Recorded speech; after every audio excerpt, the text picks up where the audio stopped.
हाँ भाई नमस्कार, क्या हाल चाल है सबके? सब बढ़िया। और बताइए क्या हाल चाल है सबके, जल्दी कमेंट करके बताओ। सिलेबस कब तक कंप्लीट होगा मालिक? अच्छा जी, बहुत बढ़िया बहुत बढ़िया बहुत बढ़िया। इस मंथ में कंप्लीट हो जाएगा, ठीक है ना।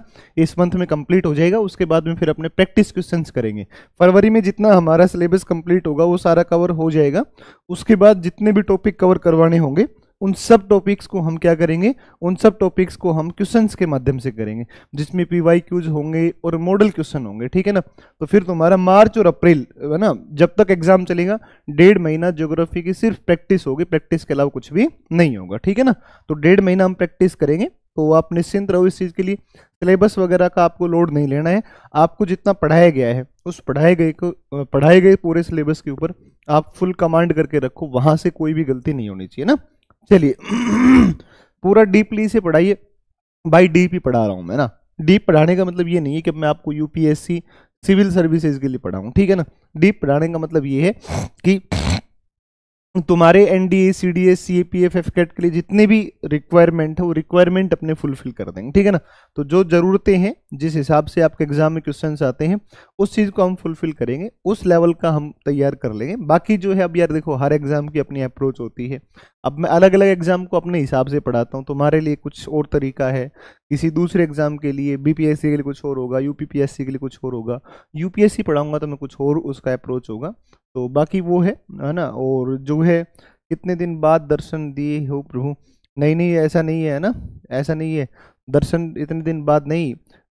मैंने रिकॉर्ड कर दिया था आपके लिए, चट्टान वाला टॉपिक आपको मिल गया होगा। तो चट्टान का टॉपिक आपको मिला कि नहीं मिला, पहले पहले तो ये बताओ, है ना।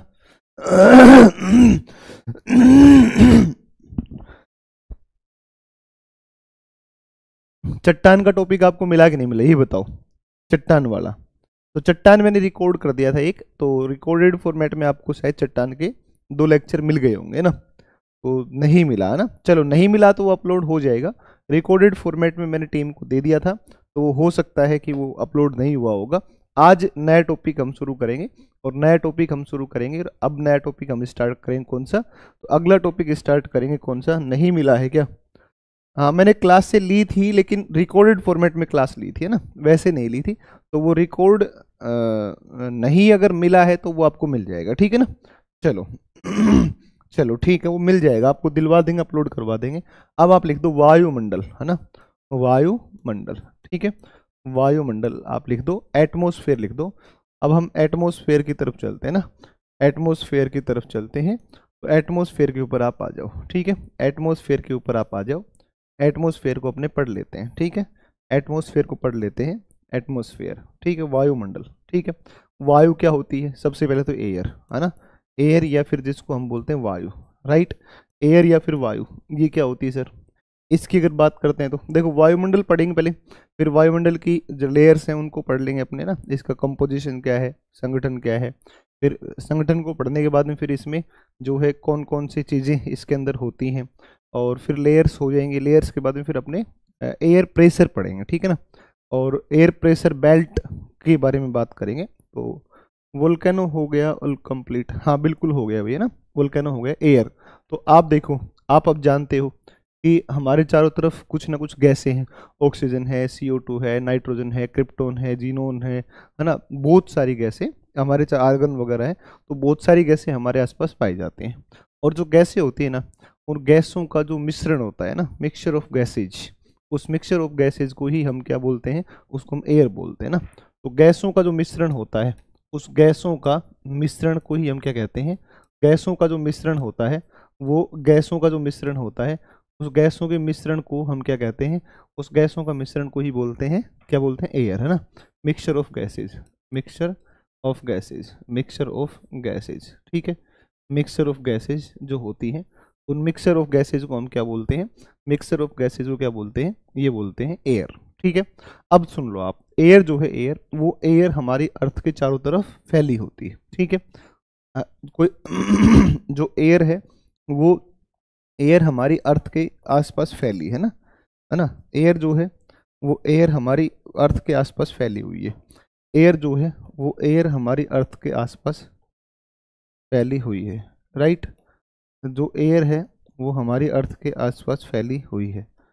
और एयर जो हमारी अर्थ के आसपास फैली हुई है ना, उसकी अगर हम बात करें, उसकी हम बात करें तो उसकी हम जब बात करते हैं ना, तो उसकी हम बात करते हैं ना, तो उसकी अगर बात करोगे तो इस गैसों का जो आवरण है ना, इस गैसों के आवरण को ही हम किस नाम से जानते हैं?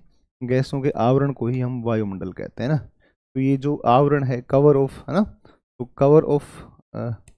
कवर ऑफ गैसेज, है ना, cover of gases around the earth, है ना, around the earth, around the earth, earth is called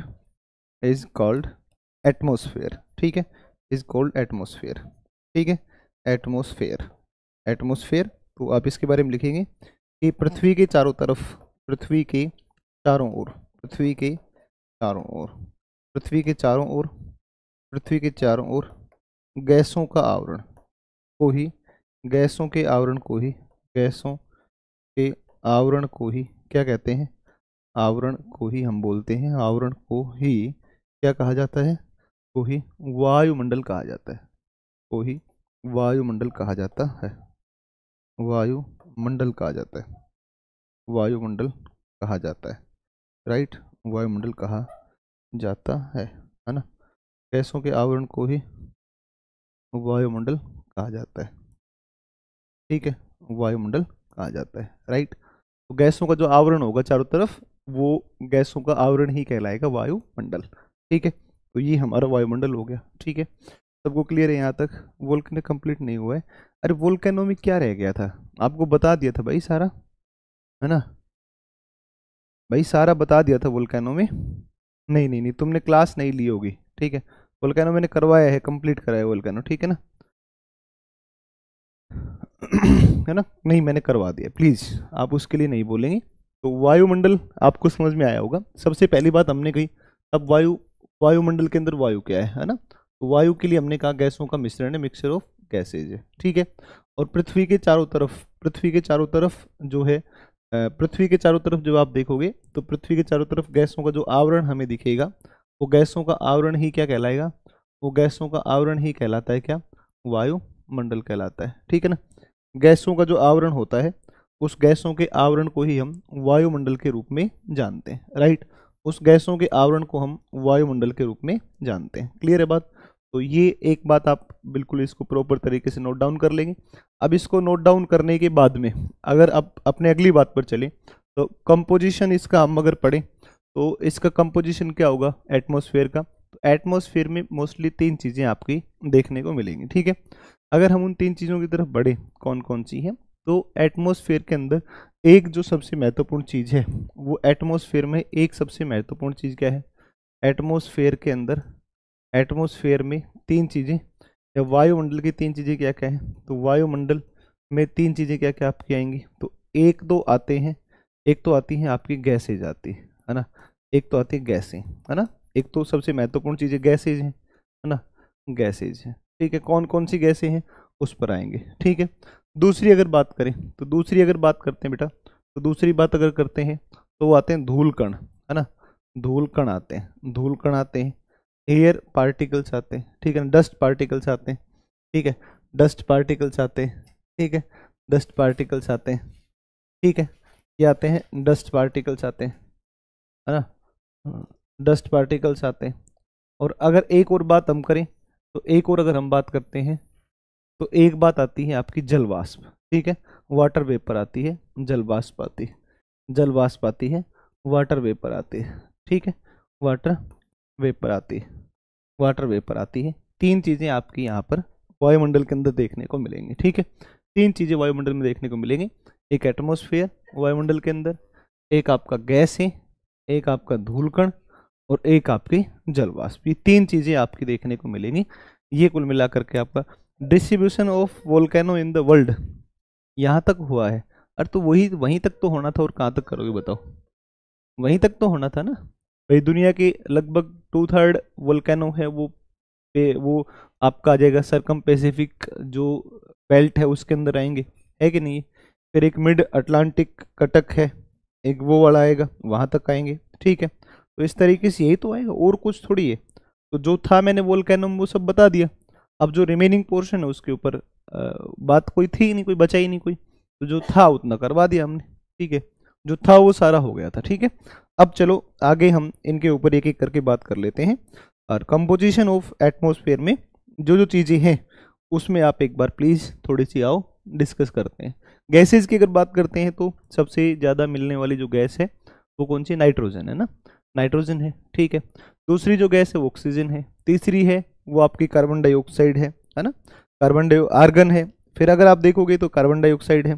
फिर उसके अलावा बहुत सारी गैसें हैं और एक हमारे वायुमंडल में बहुत महत्वपूर्ण गैस मिलती है और उसको बोलते हैं ओजोन, ठीक है ना, एक ओजोन मिलती है, ठीक है।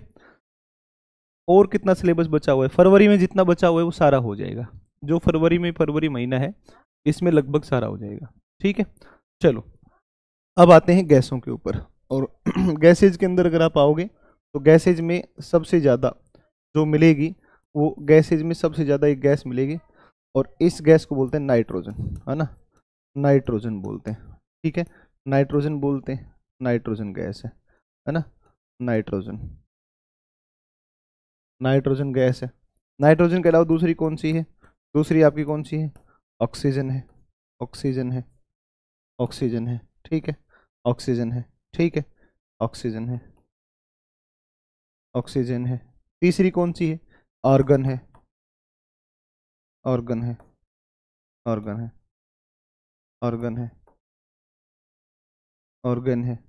एक अगर आप और देखोगे तो कौन सी है, कार्बन डाइऑक्साइड है, कार्बन डाइऑक्साइड है, ठीक है, डाइऑक्साइड है, कार्बन डाइऑक्साइड है, राइट, कार्बन डाइऑक्साइड है, यानी कि जिसको हम क्या बोलते हैं, CO2 है। एक और गैस है जिसको हम बोलते हैं ओजोन, ओजोन है ना, ओजोन है, एक ओजोन है, या जिसको हम O3 के रूप में जानते हैं, ओजोन है या O3 है। तो एक गैस हमारी ओजोन या फिर O3 आ जाएगी। तो ये मोस्टली या इम्पोर्टेंट या सबसे महत्वपूर्ण गैसें हैं, ठीक है। फिर आते हैं आपके धूल के कण। तो देखो धूल के कण, केवल धूल कण आते हैं,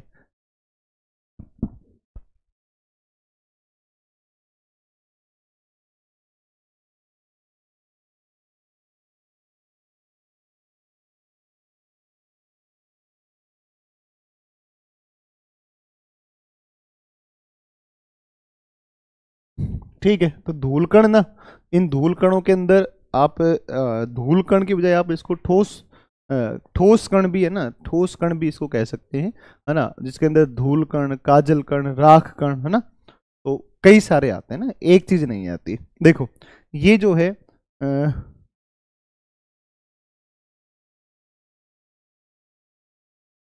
हाँ, प्रतीक, बहुत बढ़िया भाई, थैंक यू सो मच, ना बहुत बढ़िया, आपने एक अच्छा उपहार दिया है मुझे, है ना, बहुत बढ़िया, धन्यवाद, बहुत बहुत धन्यवाद आपका Prateek, thank you thank you thank you thank you, है ना।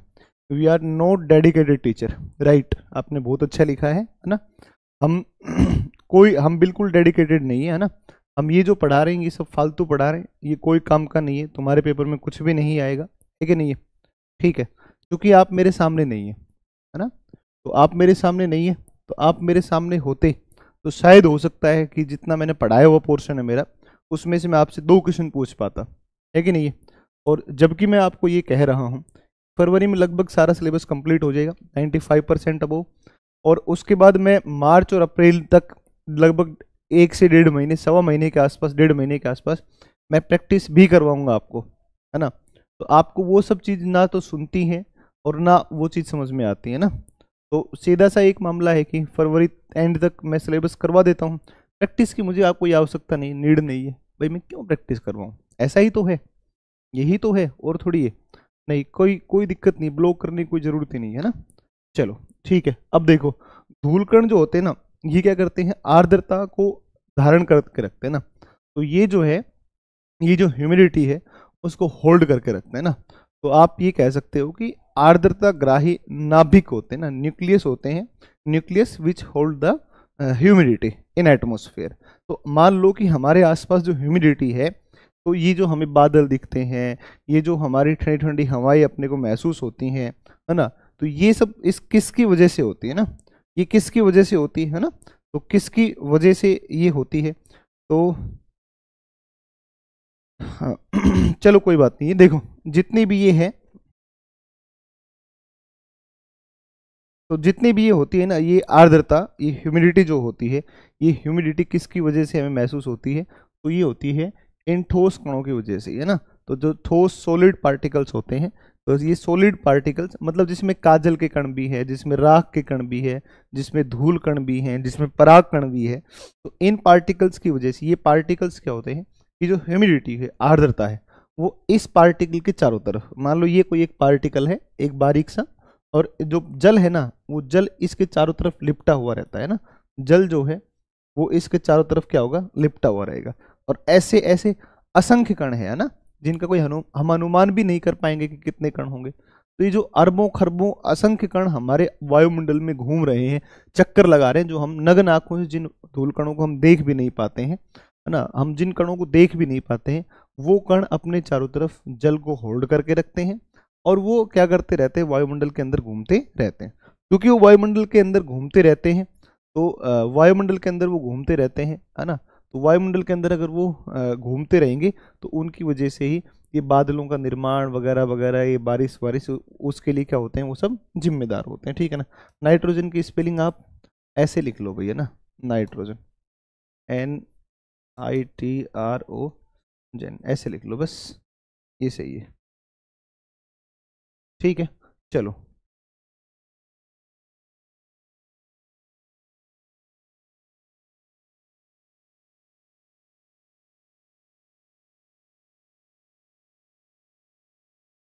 नहीं आप 100% आप पढ़ने वाले स्टूडेंट हैं, मैं मान रहा हूँ बिल्कुल, है ना, है ना। आप 101% पढ़ने वाले स्टूडेंट, उससे वैसे तुम्हारे जैसे,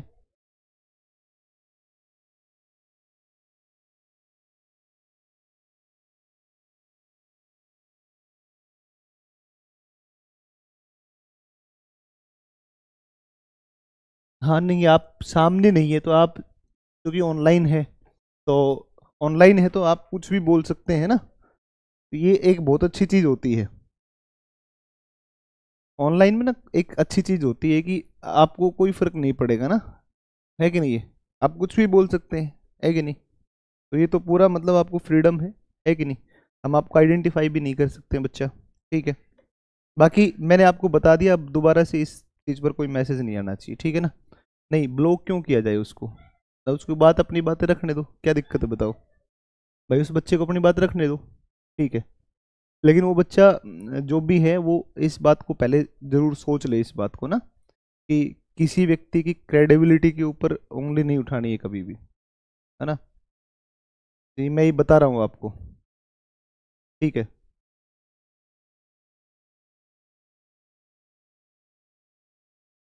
है ना, आपको ना एक बोलने की एक तहजीब जरूर जरूर आपको सीखनी है ना, उसको सीखने का एक तरीका आप अपना लीजिए, ठीक है ना।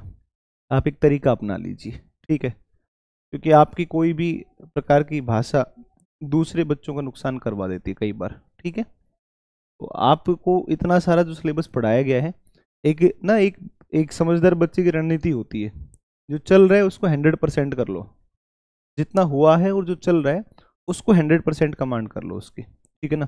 केवल खाली आप नोट्स बना करके रख लेंगे, है ना, केवल नोट्स बना के रख लेंगे, नहीं ना काम चलेगा, है ना।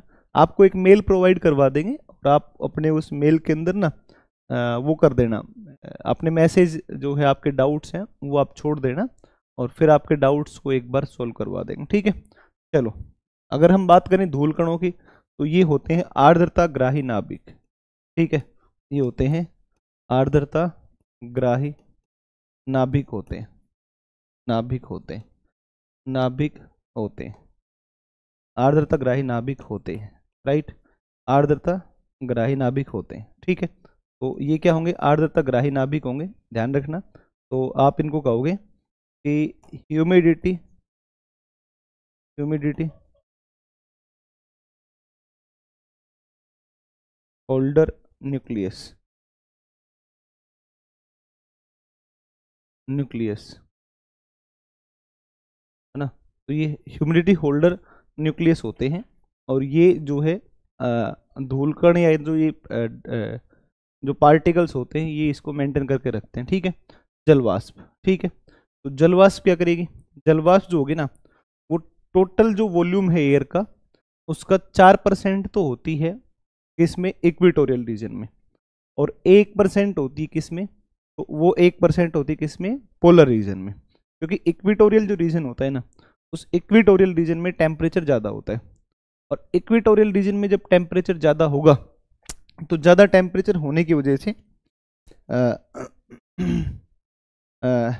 इक्वेटोरियल रीजन में टेम्परेचर जब ज़्यादा होगा, क्योंकि इक्वेटर के ऊपर सन सबसे ज़्यादा परपेंडिकुलर होता है, तो सबसे ज़्यादा जब सन परपेंडिकुलर होगा, तो वो जो वाटर है, जो पानी है नीचे, वो गर्म होगा। गर्म होकर के क्या होगा? उसका इवेपोरेशन होगा ना, वाष्पीकरण होगा। और वो वाष्प है ना, वो वायुमंडल के अंदर, एटमॉस्फेयर के अंदर फैल जाएगी, एटमॉस्फेयर में फैल जाएगी। ठीक है, एटमॉस्फेयर में वायु फैल जाएगी। तो आप अब क्या कहेंगे कि सबसे ज़्यादा कहाँ पर हो गई? ये हो गई इक्वेटर के ऊपर हो गई। फिर आप पोलर रीजन की तरफ चलते हैं। और पोलर रीजन की तरफ जब आप चलते हैं, तो पोलर रीजन की तरफ जब आप चलेंगे, तो वो ह्यूमिडिटी क्या होती जाती है? कम होती जाती है, घटती जाती है। तो आप कहेंगे कि इक्वेटर के ऊपर मैक्सिमम ह्यूमिडिटी मिलेगी, ठीक है ना, आर्द्रता ज़्यादा मिलेगी, जलवाष्प वहाँ पर ज़्यादा होगी।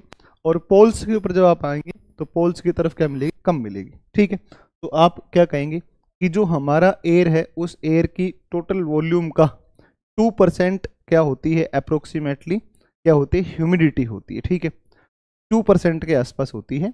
और आप देखोगे कि जब पर्टिकुलर इक्वेटोरियल रीजन की बात करोगे तो अलग मिलेगा, और जब आप पोल्स की बात करोगे तो वहां पर कुछ अलग मिलेगा। ठीक है ना। चलिए,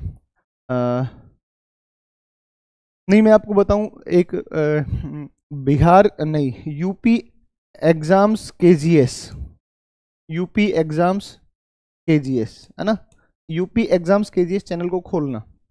ठीक है, और यूपी एग्जाम्स केजीएस को खोल करके मैं आप सब बच्चों को बता रहा हूँ ये बात, एक बार मेरी रिक्वेस्ट को मानना कि यूपी एग्जाम्स केजीएस को खोलना, और उस एग्जाम को खोल करके लास्ट मेरा जो वीडियो गया था, जो लास्ट वीडियो, लाइव में जाना, लाइव में जाकर के लास्ट वीडियो पे जाना, और लास्ट वीडियो में जाकर के उसको जरूर सुनना। यूपीआरओ का एग्जाम हुआ था, यूपीआरओ का। और यूपीआरओ एग्जाम के अंदर ना बेटा मैं आपको बता देता हूँ, 83%, 82 से 83% क्वेश्चन क्लास नोट्स में थे, है ना। मैं इस डेटा को 100% बता देता कि यार 100% नहीं, गलत बात। 82 से 83%। मैंने जब आपकी क्लास पहली बार ज्वाइन की थी ना, तो मैंने आपको ये कहा था कि मैं 100% की कभी जीवन में गारंटी नहीं लूँगा, लेकिन ये जरूर है कि 80% क्वेश्चन, 80% आपके अप्रोक्स क्वेश्चन जो होंगे, वो लगभग 80% क्वेश्चन आपके क्लास नोट्स में से आएंगे। ये चाहे यूपीएससी को जैसा पेपर बनाना है वैसा बना लेगा। क्योंकि बात क्या है ना कि अभी जो आगे टाइम आएगा, उसमें हम करंट अफेयर्स को इंक्लूड करके पढ़ेंगे, ज्योग्राफी से रिलेटेड। कोई टनल है, कोई लिंक रोड है, कोई एनएच है, कोई फ्लाईओवर है, कोई ब्रिज है, कुछ भी इस तरीके का अगर है, तो उन सब को निकाल करके लाएंगे, पूरा कंटेंट उठा करके उसमें डालेंगे क्वेश्चंस में, और फिर प्रैक्टिस करेंगे भाई। अभी सिर्फ इतना ही नहीं है खेल, ये सारा जो आप देख रहे हो ये तो अपने कर लेंगे इस मंथ में जो भी होगा, और फिर जो रिमेनिंग जो टाइम होगा ना, उसमें पूरे पे बहुत सारी प्रैक्टिस करनी है। और जब वो प्रैक्टिस करेंगे ना, तो उस प्रैक्टिस में बिल्कुल भी रिपीटेशन नहीं होगा, जो क्लास में पढ़ा दिया। क्लास के अलावा जो नई चीजें होंगी वो अपन पढ़ेंगे वहां पर। तो इसलिए मैं सोच रहा हूँ, जहां तक कि लगभग 25 के आसपास क्वेश्चन आपके होते हैं, 20 प्रश्नों की 18 से 20 प्रश्न जो होंगे, वो 20 प्रश्न अपने क्लास नोट्स में से मिल जाएंगे, है ना। तो आप निश्चिंत रहो, आप ना प्लीज़, आप बिल्कुल भी चिंतित ना हो, क्योंकि देखो आपसे ज़्यादा ना हमें भी तो अपना रिजल्ट देखना है ना, है ना, है ना। तो आप जो है हमें भी तो देखना है ना यार। जब हमारा रिजल्ट अच्छा नहीं होगा, तो बच्चा हमसे क्यों जुड़ेगा बताओ? नहीं, तो बच्चा हमसे इसलिए ना जुड़ेगा क्योंकि हम अच्छा रिजल्ट निकालेंगे, और हम अच्छा रिजल्ट निकालेंगे तो हम भाई मेहनत भी करेंगे, है कि नहीं। प्लीज़ आप निश्चिंत रहो प्रतीक भाई, आप चिंतित ना हो बिल्कुल भी, है ना। तो आप ना हमारे छोटे भाई बहन की तरह हो, ठीक है ना। तो हम जो है हम बिल्कुल भी आपके साथ ऐसा कोई गलत मतलब वो नहीं करना चाहेंगे कभी भी, है ना। वी आर 100% डेडिकेटेड टीचर, है ना, फॉर आवर स्टूडेंट्स। और मैं तो जहाँ जहाँ पढ़ा रहा हूँ उन बैचेज के अंदर या यूट्यूब के ऊपर आप देख पाओगे कि बिल्कुल चीज़ें बिल्कुल प्रॉपर चलती हैं, ऐसा कुछ नहीं है, आप निश्चिंत रहें बिल्कुल भी, ठीक है। आप छोटे बहन भाई हो, आपको एग्ज़ाम में भाई सक्सेसफुल दिलवा करके ही मानेंगे, ऐसा नहीं है, ठीक है। तो आप निश्चिंत रहो, ठीक है। चलो कोई बात नहीं है, अब आगे चलते हैं।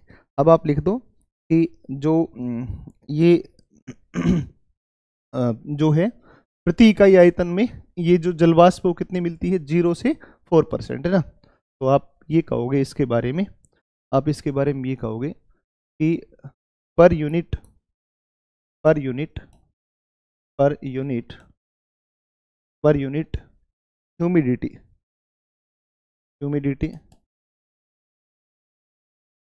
आर फाउंड, इज फाउंड है ना, found 0 to 4% of the volume of air, of the volume of air, volume of air है ना। आप कहोगे कि वायु में आप कहोगे प्रति इकाई आर्द्रता की मात्रा वायु के कुल आयतन का, वायु के कुल आयतन का कितना होती है, कुल आयतन का 0 से 4% होती है, 0 से 4% होती है, 0 से 4% होती है, 0 से 4% होती है। एक बात होगी। दूसरी बात पर चलते हैं, 0 से 4% होती है। अगली बात पर अगर हम चलें, ठीक है, अगली बात पर हम चलें तो 0 से 4% ये होती है। अगली बात पर अगर अपन चलते हैं तो अगली बात पर जब अपने आएंगे तो ये ध्यान रखेंगे अगली बात का कि जो इक्वेटोरियल रीजन है उनमें 4% है ना। आप नीचे लिख देना ना, नीचे लिख देना, मैं आगे लिखता हूँ, ठीक है, आगे लिखता हूँ इसी को ना, इसी को मैं आगे लिखता हूँ, कंटिन्यू ना आगे। तो आप कहोगे कि इक्वेटोरियल रीजन विषुवत रेखीय क्षेत्र में, विषुवत रेखीय क्षेत्र में, विषुवत रेखीय क्षेत्र में इसकी मात्रा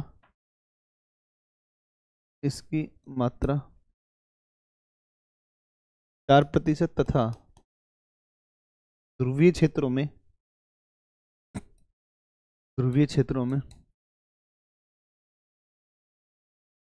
1% तक मिलती है ना, मिलती है, ठीक है। तो आप लिख दोगे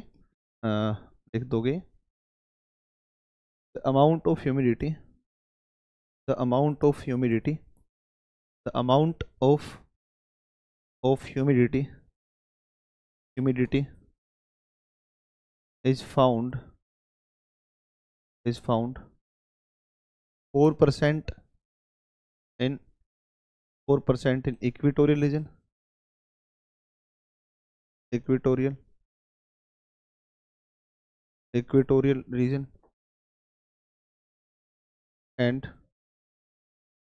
1% in polar region,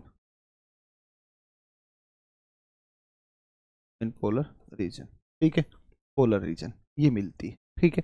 अब अपने आ जाते हैं लेयर्स के ऊपर आ जाते हैं, ठीक है ना। अब आ जाते हैं लेयर्स। अच्छा, स्कैटरिंग को जो काम है ना, तो स्कैटरिंग जो होगा, लाइट का स्कैटरिंग जो होगा, तो स्कैटरिंग कौन करता है, पार्टिकल्स, जो सॉलिड पार्टिकल्स है ना। तो solid particles are the responsible for, प्रकाश का प्रकीर्णन जो करता है वो सॉलिड पार्टिकल्स करते हैं। भाई हम ऐसा आप पढ़ते हैं कि सूर्य कमरे के भीतर सीधी किरणें नहीं आती लेकिन फिर भी रोशनी होती है ना, तो वो स्कैटरिंग है ना, तो स्कैटरिंग है वो, ठीक है। चलो,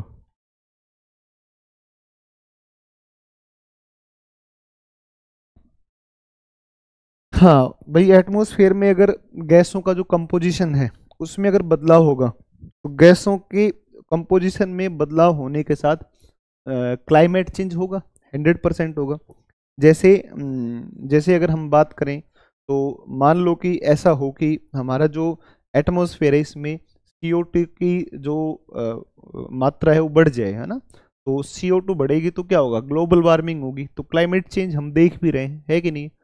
या फिर जैसे मान लो CO2 कम हो जाए, तो CO2 मेंटेन करके रखती है ना मौसम को, तापमान को, है कि नहीं है। अगर CO2 को आप हटा दो, ठीक है, तो CO2 को आप हटा दोगे तो आप देखो क्या स्थिति पाओगे। आप CO2 को हटाओगे तो आपको मिलेगा कि जो है टेम्परेचर बहुत ज़्यादा डाउन चला जाएगा, और टेम्परेचर बहुत डाउन चला जाएगा तो इसका मतलब है फिर जीवन जीना ही मुश्किल हो जाएगा, है कि नहीं है। तो ये बात है, ठीक है।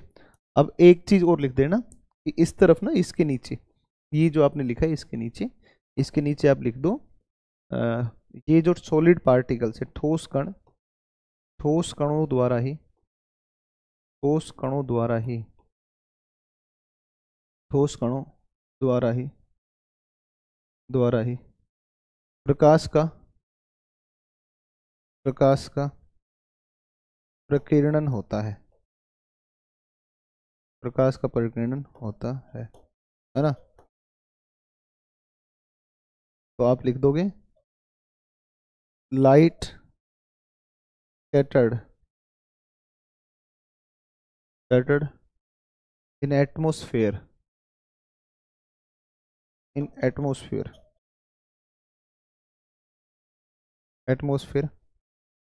by solid particles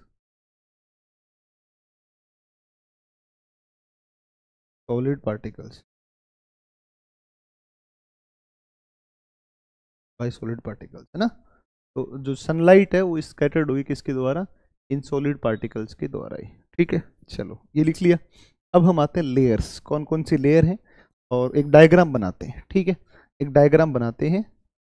हाँ, CO2 की मात्रा बढ़ रही है ना, CO2 की मात्रा बढ़ने के साथ में ग्लोबल वार्मिंग, टेम्परेचर जो एवरेज टेम्परेचर वो इंक्रीज हो रहा है, और अगर एवरेज टेम्परेचर इंक्रीज होगा तो टेम्परेचर जब ओवरऑल एटमॉस्फेयर का बढ़ेगा तो हमारा जो वायुमंडल है, ये जहाँ पर जल ज़्यादा है वहाँ पर क्या हो जाएगा, वहाँ पर वाष्पीकरण ज़्यादा होगा, चक्रवात बहुत ज़्यादा आएंगे, साइक्लोन्स, है ना। तो ये कई सारी घटनाएं जो मौसम का पैटर्न है ना, तो क्लाइमेट का पैटर्न बदल जाएगा, क्योंकि क्लाइमेट के अकॉर्डिंग ही हम कृषि करते हैं, और क्लाइमेट के अकॉर्डिंग कृषि करेंगे, और अगर क्लाइमेट ही चेंज हो जाएगी तो कृषि फसलों को नुकसान होगा। तो कहीं ना कहीं जाकर के क्लाइमेट चेंज जो है वो फूड सिक्योरिटी के ऊपर भी अपना एक नेगेटिव प्रभाव डालेगा, है कि नहीं है।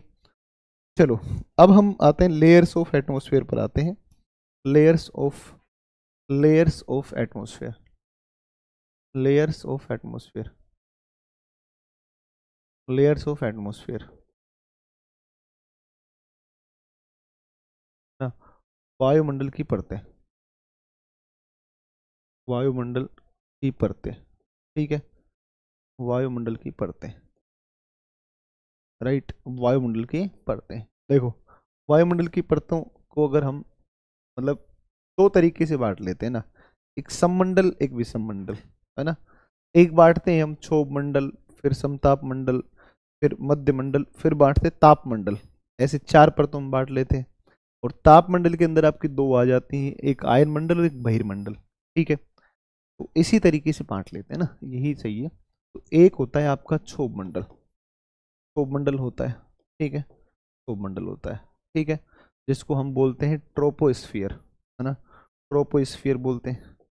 तो आप भी ना ऐसे ही लिख लो, एक हो गई ट्रोपोस्फियर, दूसरी जो परत हो गई वो दूसरी परत हो गई कौन सा, ये होगी समताप मंडल, समताप मंडल हो गया, समताप मंडल।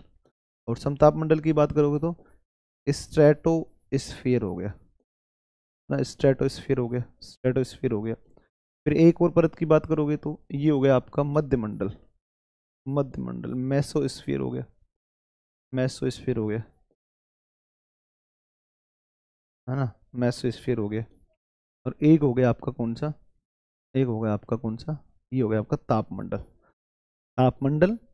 और तापमंडल की बात करोगे तो थर्मोस्फियर, थर्मोस्फियर, थर्मोस्फियर। और इस थर्मोस्फियर के अंदर आपके दो आ गए, एक हो गया आपका आपका हो गया आयन मंडल, आयन मंडल, आयन मंडल, आयनोस्फियर, ठीक है, आयनोस्फियर। और एक हो गया आपका कौन सा, एक हो गया आपका बहिर्मंडल, बहिर्मंडल, है ना। एक हो गया एक्सोस्फीयर, एक्सोस्फीयर हो गया। तो ये पांच परतों में आपने बांट लिया, चाहे तो चार करके इसमें दो कर दो, चाहे तीन चार और पांच ऐसे कर दो, जैसे आपकी मर्जी हो उस तरीके से आप इसको लिख सकते हो। इसको लिखो जल्दी फटाफट एक बार, जल्दी लिखो। जल्दी से इसको लिखो आप, जल्दी फटाफट एक बार इसको लिख लो।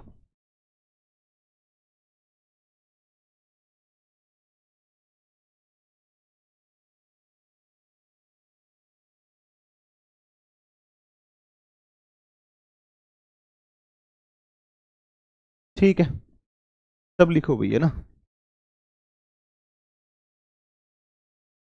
सब लोग लिखो इसको। बेटा डाउट ना तुम्हारे अब बड़े मतलब आराम से आपके डाउट्स वगैरह ले लेंगे। आज ना मैं बात करता हूँ एक बार हमारी टेक्निकल टीम से कि क्या कोई मेल ऐसी प्रोवाइड करवा सकते हैं हमें। ठीक है, नोट हो गया सबका, राइट। चलिए अब हम एक बार एक डायग्राम बना लेते हैं, और एक डायग्राम बना करके और इसको देख लेते हैं, है ना। ये हमारी अर्थ हो गई, ठीक है, ये अर्थ हो गई, राइट राइट। ये पृथ्वी हो गई, ये पृथ्वी हो गई, ये पृथ्वी हो गई। और यहाँ से जब आप चलोगे तो एक लेयर ये हो गई आपकी 13 किलोमीटर, 0 किलोमीटर, ये 13 किलोमीटर, 13 किलोमीटर, राइट। फिर 13 किलोमीटर के बाद में ये कितना है, ये है आपका 50 किलोमीटर। फिर इसके बाद में ये है कितना, 80 किलोमीटर, ठीक है। फिर इसके बाद में ये है कितना, 400 किलोमीटर, ठीक है ना, 400 किलोमीटर।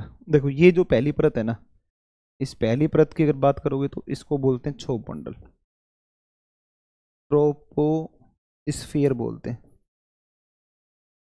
ठीक है, ट्रोपोस्फियर बोलते हैं। और ट्रोपोस्फियर है, और ट्रोपोस्फियर, और अगला है स्ट्रेटोस्फियर।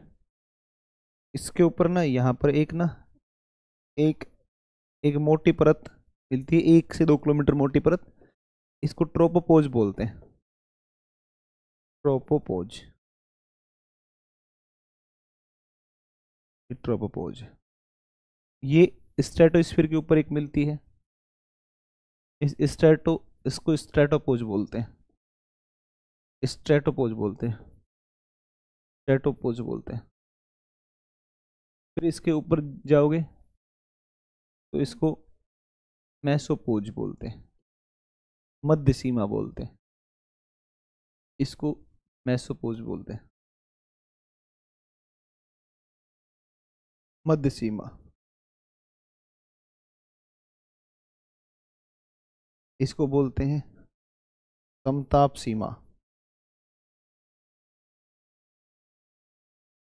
इसको बोलते हैं क्षोभ सीमा,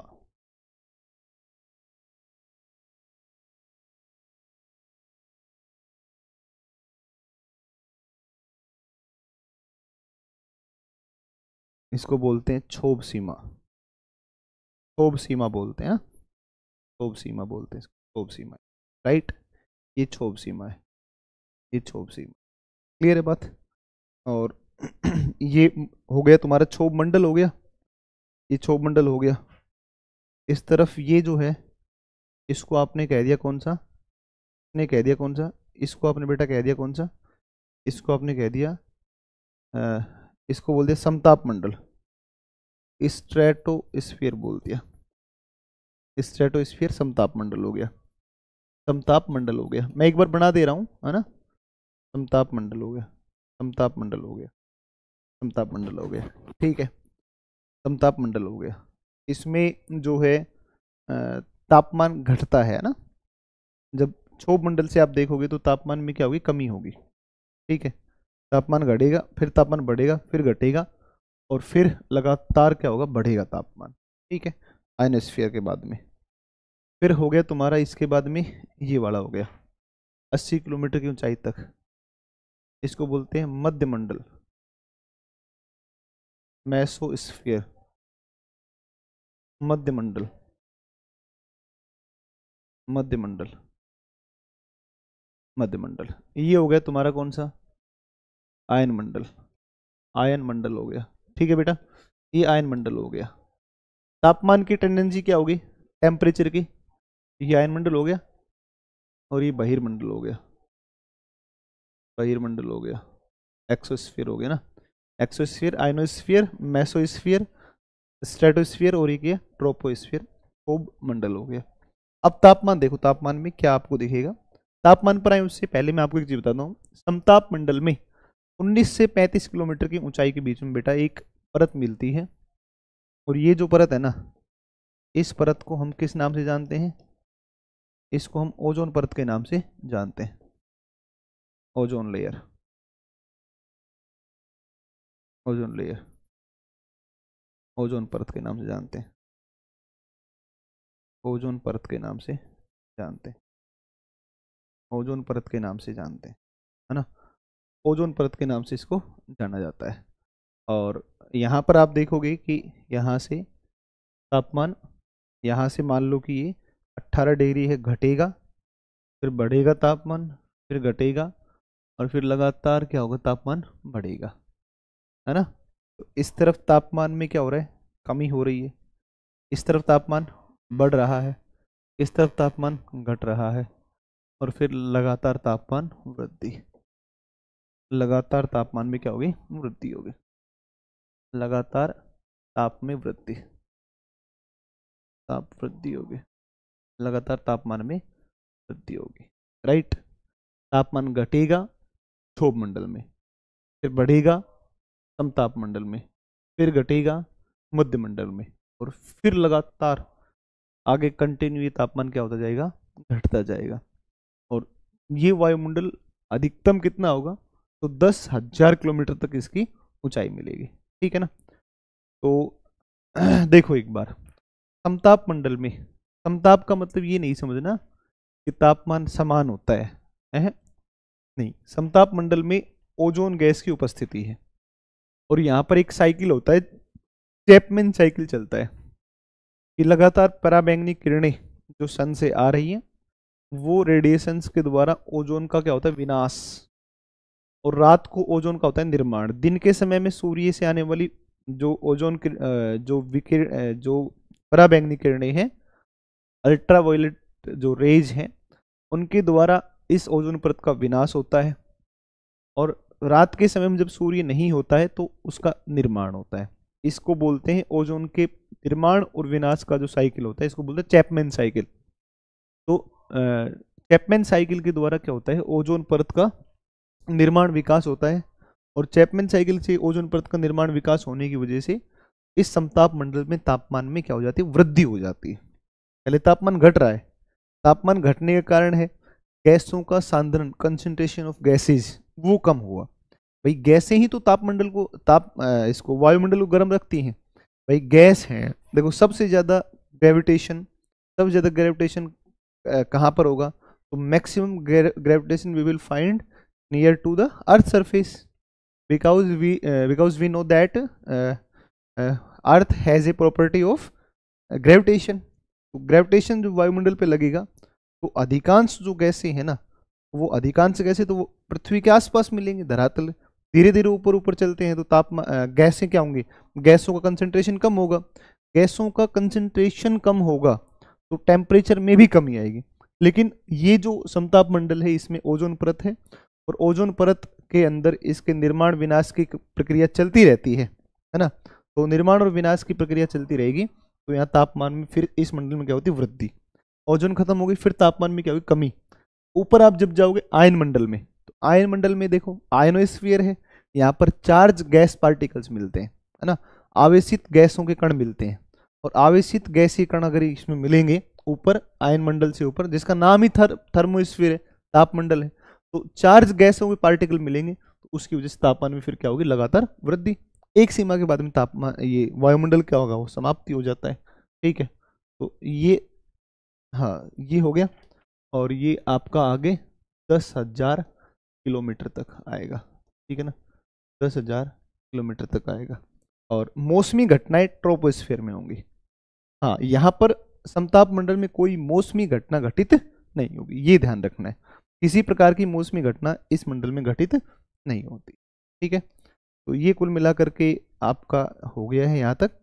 अब आप एक काम करो, इसको बना लो ज्यों का त्यों, जल्दी से बना लो आप एक बार, जल्दी से इसको आप एक बार बना लो। जल्दी से बना लो एक बार।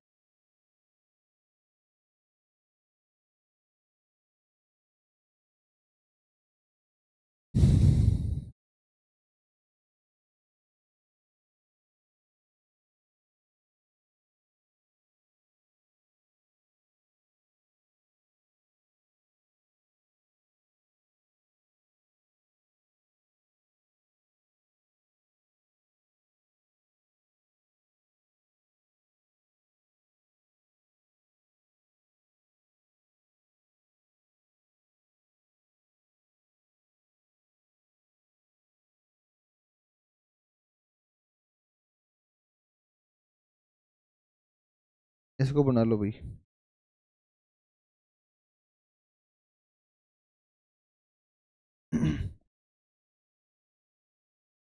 ठीक है, अगली हेडिंग लिखो। भाई क्लाउड तो सारी सभी में ही मिलेंगे, इन सब में है ना, इन सब में मिलेंगे, इसमें भी इसमें भी। ठीक है, ऊपर भी मिलेंगे क्लाउड तो। ठीक है, क्लाउड पढ़ेंगे अभी तो आपका आ जाएगा, तो कर लेंगे बात उस पर, है ना। क्लाउड्स को जब पढ़ेंगे, क्लासिफिकेशन ऑफ क्लाउड, तो आ जाएंगे, रुक जाओ उस पर आएंगे टॉपिक पर।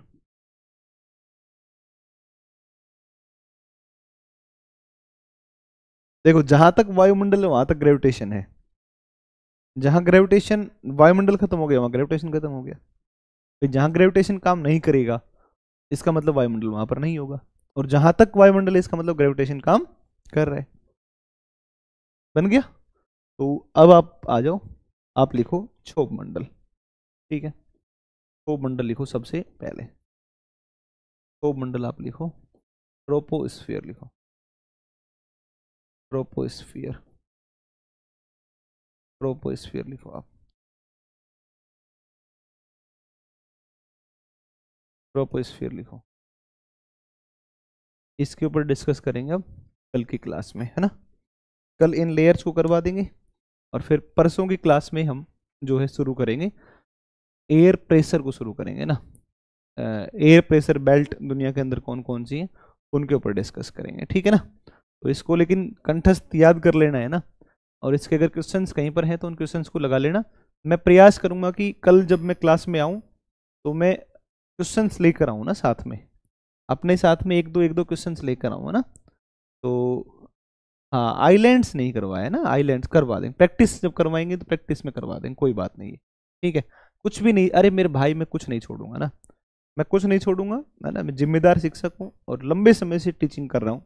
तो नया टीचर होता तो हो सकता है कि मैं जो है कुछ छोड़ भी देता, या ऐसे ही पढ़ा देता, आपको टाइम पास कर देता। लेकिन मैं पुराना टीचर हूँ, नया टीचर नहीं हूँ, है ना। तो आपको बढ़िया से ही पढ़ाएंगे सारा का सारा, आप निश्चिंत रहो, बिल्कुल भी चिंता मत करो, ठीक है। चलिए, थैंक यू सो मच।